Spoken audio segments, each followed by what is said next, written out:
जरा सोच कर देखिए, जिस देश में आप रहते हैं वहाँ की मिट्टी कम से कम उपजाऊ होती जा रही है, जिससे फसल उगाना मुश्किल होता जा रहा है। भारतीय राजधानी में रेतीले तूफान की हालत बनी हुई है और अब इस इलाके के जल्द ही रेगिस्तान बनने की आशंका है। मिट्टी का रेत बनना और मिट्टी का कटाव दोनों ही चिंता के विषय हैं। मिट्टी ही वो जगह है जो अनगिनत जीवों का घर है। उन पनपते जीवों के कारण ही मिट्टी में सब कुछ पैदा होता है। हमें खाना मिलता है, जानवर जिंदा रहते हैं। ये सब इसलिए होता है क्योंकि मिट्टी अच्छी है। जब मिट्टी अच्छी नहीं रह जाएगी, यानी कई मायनों में आपने दुनिया को बर्बाद कर दिया है। पर असल मुद्दा मिट्टी है। संयुक्त राष्ट्र की एजेंसियों के पास पर्याप्त वैज्ञानिक सबूत हैं। वो ये साफ कह रहे हैं कि हमारी जमीन पर 80 से 100 फसलों के लिए ही खेती की मिट्टी बची है।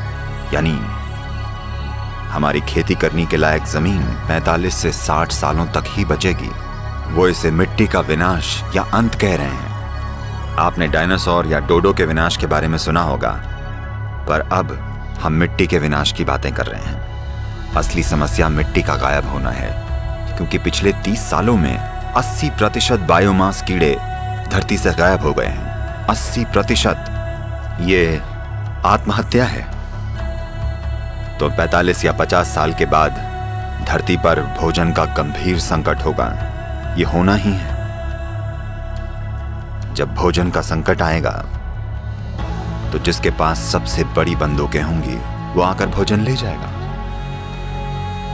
और दुनिया भर में लोगों के लिए हम जो दुख और दर्द पैदा करेंगे उसकी कल्पना करना भी मुश्किल है।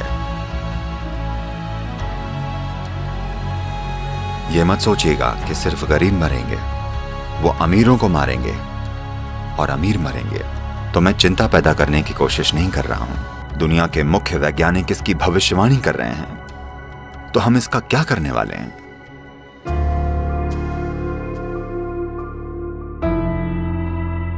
मिट्टी क्यों जा रही है, कहां जा रही है? देखिए, अगर आप रेत में कार्बनिक या ऑर्गेनिक सामग्री मिला दें तो मिट्टी बन जाती है, और मिट्टी से अगर कार्बनिक या ऑर्गेनिक सामग्री निकाल लें तो ये रेत बन जाती है। अगर आप वर्षा वन में जाएं तो मिट्टी में जैविक सामग्री का स्तर 70% से ज्यादा होगा। आमतौर पर खेती की मिट्टी में जैविक सामग्री कम से कम 3 से 6% होनी चाहिए, तभी हम उसे मिट्टी कह सकते हैं।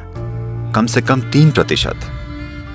पर आज उदाहरण के लिए भारत की 62% मिट्टी में जैविक सामग्री 0.5 या उससे भी कम है। तो वाकई हम रेगिस्तान बनने की कगार पर हैं। ये पूरी दुनिया में हो रहा है, सिर्फ एक देश में नहीं। जिस तरह से खरपतवारनाशी, कीटनाशकों या पेस्टिसाइड्स का इस्तेमाल हो रहा है, हमें यह समझना होगा कि बायोडाइवर्सिटी या जैव विविधता का लगभग 82 से 86% मिट्टी के ऊपरी 12 इंचों में होता है। इसका मतलब है हम जैव विविधता को बिल्कुल नष्ट कर रहे हैं। जैव विविधता यानी मिट्टी में मौजूद ह्यूमस। ह्यूमन शब्द ही ह्यूमस शब्द से बना है, यानी ये मिट्टी वाकई जीवित है। तो ये बहुत बहुत जरूरी है कि मिट्टी पर ध्यान दिया जाए। ये मिट्टी ही है जो सारे जीवों का आधार भी है। धरती के चारों ओर औसतन 36 से 39 इंच ऊपर की मिट्टी धरती के 87% जीवों का आधार है। हमें चाहिए कि हम इसे फिर से पहले जैसा बनाने के लिए जागरूकता लाएं। ऐसा सिर्फ तभी होगा जब लोग ये कहेंगे कि यही वो चाहते हैं। तो आइए एक जागरूक धरती बनाएं। आइए इसे कर दिखाएं। लाए हरित संजीवनी, पाए हरित संजीवनी, लाए हरित संजीवनी, पाए हरित संजीवनी।